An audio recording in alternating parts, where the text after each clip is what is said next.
Bon, on n'est pas dans les 3 minutes, là, on n'a pas les téfilines, mais selon la demande et certains cas qu'on a pu partager dernièrement, on est dans une période délicate en ce moment pour le peuple juif, à tel point que même dans le Shulchan Aruch, tout ce qu'on peut repousser pour après, que ce sera des histoires de juridiques ou même quelqu'un qui a une intervention médicale, il vaut mieux de tout pousser après Tisha B'Av. Et comme en ce moment, il y a pas mal des, comment on peut dire ça, des tensions entre certains couples, entre des histoires que chacun de nous connaît, ou des couples qui sont avant un divorce.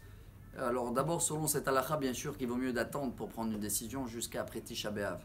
Mais si je me permets dans ce petit message, peu importe s'il s'adresse à moi en premier, c'est de savoir que notre contact entre nous vis-à-vis de Dieu, il était souvent comme un père et un fils. Mais dans ce contact-là, il peut avoir un défaut. C'est un défaut qui a détruit le premier temple. C'est que les gens ils pensaient que bon, papa il est là, le temple il est là, je peux faire n'importe quelle faute que je veux, et je vais venir à Kippour, et je vais faire un don, et la synagogue ou le temple me protège. Ce qui n'était pas le cas, parce que Dieu il est là pour nous, il nous demande de rester avec lui en contact comme un homme et une femme.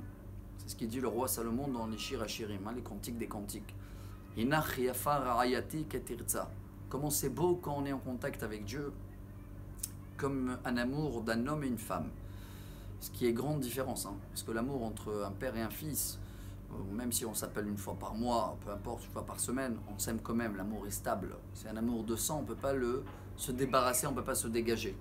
Par contre, l'amour de choix, c'est un amour qu'on choisit. Et le temple a été détruit, c'est pour ça que c'est une période dure en ce moment de deuil. C'est parce qu'on n'était plus content de ce choix-là. Donc on a choisi d'idolâtrer un autre Dieu.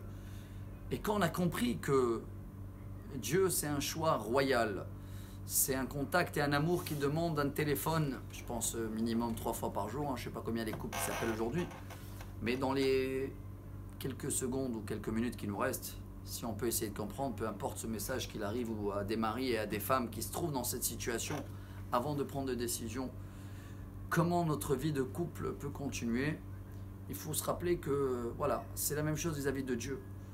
On l'a choisi, en grand quand on a fait le contrat, quand on a reçu la Torah ou quand on a fait une choupa et on s'est engagé dans une ketouba, en grand c'est notre miroir. On peut vivre un avec l'autre à tel point que la seule fois où c'est marqué dans le Talmud que Dieu pleure, c'est quand un couple divorce. Hein. Pour vous donner les sources, c'est Talmud Gittin, page 90. Et pourquoi Dieu y pleure? Parce que, en fin de compte, on est des miroirs, hein, le couple. Tous les défauts qu'il y a dans un, c'est en général les défauts de caractère qu'il y a dans l'autre. Sauf qu'on ne peut pas réparer l'autre, il n'y a rien à changer. Tout cela qu'ils essayent de changer de miroir. Donc ils pensent qu'un divorce peut les aider. Mais ils n'ont toujours pas réparé le col tordu, hein, on va dire comme ça, les mauvais traits de caractère qu'on a. Ben, même s'il y a un nouveau miroir qui va arriver, c'est les mêmes défauts qui vont être reflétés. C'est pas moi qui le dis ça, c'est le Harizal, et justement ça là, c'est la semaine prochaine. Alors au cas où il y a des couples où c'est tendu, malgré que c'est la majorité des couples en ce moment, hein, tout est tendu parce que même entre nous vis-à-vis de Dieu c'est une période tendue. Mais comme on l'a choisi et on tient, et on s'investit un peu plus en ce moment et on n'écoute pas de la musique, on mange pas de la viande de Rosh Chodesh, tout ça pour le montrer qu'on l'aime et que lui aussi nous aime, il veut nous amener le temple. Alors je pense qu'on est gâté hein, vis-à-vis de Dieu. Dieu il n'a pas de maison, il n'a pas de résidence. Nous on a une maison. Alors si je peux demander à tous les couples que ça nous concerne, que ce sera moi en premier, de ne pas prendre des décisions en ce moment jusqu'à Tisha B'Av et de faire l'inverse, hein, de voir chacun de son côté, les hommes et les femmes, si on peut marquer ou noter pour nous-mêmes toutes les choses que l'autre côté il fait pour nous, tout ce qui peut m'amener, qu'est-ce qu'il fait à la maison. Et ça peut enlever un petit peu le négatif, tout ce qu'on ne fait pas. Parce qu'en fin de compte, si on revient à le positif de Rabbi Nachman Breslev, et si on cherche le bien, eh ben, il y a un grand secret. On va terminer avec ça parce qu'on a dépassé les 3 minutes et j'espère que ça va pouvoir, en tous les cas, retarder une décision ou peut-être même changer la façon de penser de certains de nous. C'est qu'il n'y a pas quelqu'un qui fait que du bien.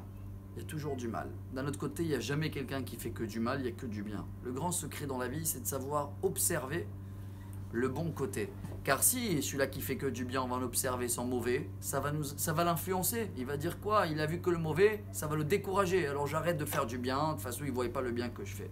Mais dans le cas inverse, hein, c'est la Torah, la dernière de Rabbi Nachman, Resh Peibet 282. Mais si on fait l'inverse, et même quelqu'un où je vois que 99% de mal, mais c'est sûr qu'il y a quelque chose qui fait quand même à la maison de bien. Si j'arrive à ressortir ce bien-là, ça va le donner envie de faire plus et plus de bien, automatiquement. Parce qu'il va dire quoi? Il a pu trouver quand même ce point positif, alors j'ai envie de faire ça et ça et ça. Et ça peut changer des vies entières. Voilà, je partage cette petite vidéo sans s'adresser à qui que ce soit, s'adresser à tout ce qu'on peut attendre dernièrement, et surtout à nous-mêmes pour se renforcer dans notre vie de couple, en espérant d'écouter que des bonnes nouvelles, Bezrat Hashem, et qu'on va reprendre le bon contact entre nous et Dieu, et entre nous et notre femme, et que les femmes avec leur mari. Et comme ça, Bezrat Hashem, après Tisha B'Av, je suis sûr que les défauts dans le miroir vont se voir moins. Et comme ça, chacun peut rester avec son miroir. Ça ne sert à rien de changer aujourd'hui de miroir. Ça change un petit peu. Pas besoin de faire des travaux en ce moment, dans cette période-là. On attend après Tisha B'Av. Et Dieu est grand. Besorot Tovot, Tiskou le mitzvot.